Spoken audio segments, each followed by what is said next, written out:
everybody. I hope you are doing well. As many of you know, this past weekend on Saturday, April 26th, it was National Indie Bookstore Day, which is very exciting. We love supporting small businesses, especially during this year. It's very important. And I actually had the pleasure of being on vacation this weekend. I was out in Cape Cod, Massachusetts. As you can see, I have a lot of my Cape Cod merch on still. I was having a lot of fun out there, and because it was Indie Bookstore Day and because I was on vacation, it felt a little bit necessary to do a book splurge / shopping spree. So today I have a haul for you, which I'm very excited about, so let's get right into it.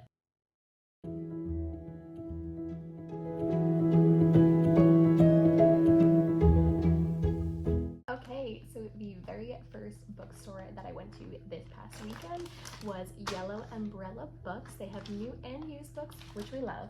And this bookstore was in the center of Chatham, Massachusetts in the Cape. Actually, that's what I have on my sweatshirt. It is a cute, great little bookstore right on the main strip, which makes it very accessible. And they have so many books there. It's like a treasure hunt going in there. So let me show you what I got from Yellow Umbrella Books. I got 3 books. See, here they are. The very first book I got is A Good Girl's Guide to Murder. This has been everywhere. I think everyone has read this book, and it's been on my TBR for a very, very long time. I believe 2021, maybe 2022, I got the 3rd book in this series during a Secret Santa swap. The person didn't know it was like the 3rd book in the series, so that book has just been sitting like in my parents' basement, I think, instead. So I figured it was time to finally start reading this one. It's about, from what I understand, I actually started this one on my drive home. I am on page 68 so far, flying through it, really, really liking it so far. But from what I can understand from the synopsis and what I've seen online, this book is about a high school student who tries to resolve a local murder because she doesn't think the person that is getting blamed for it has done it. So she is like going through the town, re-interviewing the police and the families and everything and trying to figure out who done it, pretty much. So it's a fun little mystery.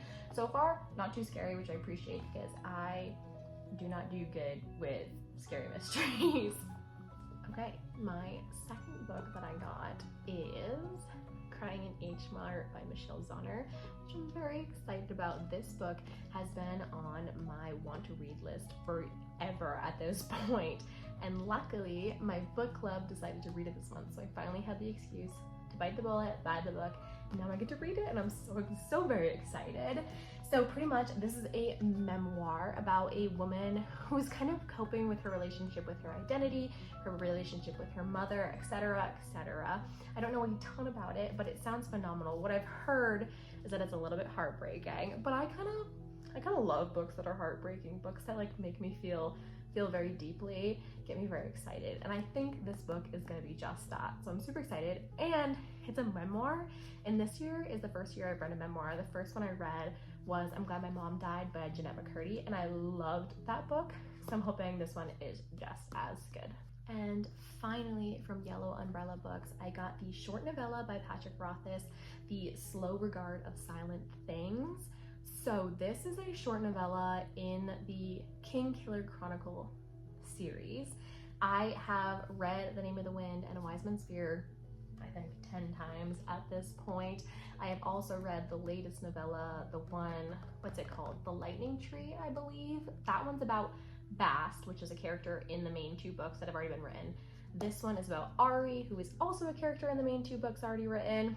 And I'm sure many of you know the 3rd book is not written, and we don't know if it's ever going to be written, but I'm still excited to read the content Patrick Rothfuss puts out because the first 2 books were phenomenal. I love them. My favorite book in the world, I think, is The Name of the Wind. And I don't know why I haven't read this yet, but I saw it and it was used, and I'm excited to just have a quick little novella read in the same world that I love so, so much. And then we went to another bookstore down the street called Read Books. This one is in Harwich, Massachusetts, I believe. another indie-owned bookstore. They also had used books. They also had like rare historical books, which was really, really cool. And they also had new books. Both of the books I got are new books, which I'm very excited about. So the first one I got, kind of silly, I got The Wild Robot Escapes. This past weekend, I actually read The Wild Robot. I ate it up. It was so cute. It was so fun. It was like an amazing little YA book that I absolutely recommend for everyone to read, just because Peter Brown, apologies. Peter Brown just like encompasses important issues in a really digestible, cute way in terms of climate change. It was also just like a super cute story about friendship, family, love, differences, how to understand differences between people, how to accept differences between everybody. It was just a really cute book, and I'm very excited to read the second one. I flew through the first one, so I'm expecting to read this pretty quickly. Okay, and finally, the second book we have from Read Books, and the last book in this haul, is Welcome to the Hunam Dong Bookshop by Huang Bo-rim. I had never heard anything about before, but it absolutely is my cup of tea, just based on the reading of the synopsis on the back. It's about a young woman who is not happy with her job or where her life is, and so she ends up opening a bookstore. And it's the classic story of how books can heal, how stories can heal, and we see this woman going through her life and figuring out her life and opening a bookstore, and we get to see everyone's story that comes into the bookstore, and we get to see her story. So I'm very excited about it because I love books that are like a slice of life, but also just like show the meaning of life, give like important messages while also feeling like nothing happens, if that makes sense. For example, I loved The Cafe with No Name. That one, actually, I think I have them. Yes, so The Cafe with No Name by Robert Seethaler. This was about a man who opened a cafe, and we got to see his story and everyone's story who came into the cafe. So I'm kind of hoping this book is very similar in that aspect, and I think this will be a really fun spring, summer read. So anyways, these are all the books I got this weekend for Indie Bookshop Day on Saturday. It was so fun to see the two bookstores, and I love supporting small businesses, so make sure you do that, and make sure you do that not only on this past weekend, but all the time. If you need new books, indie bookstores are the way to go. Anyways, have a great day, enjoy reading, and I will see you next time. Bye!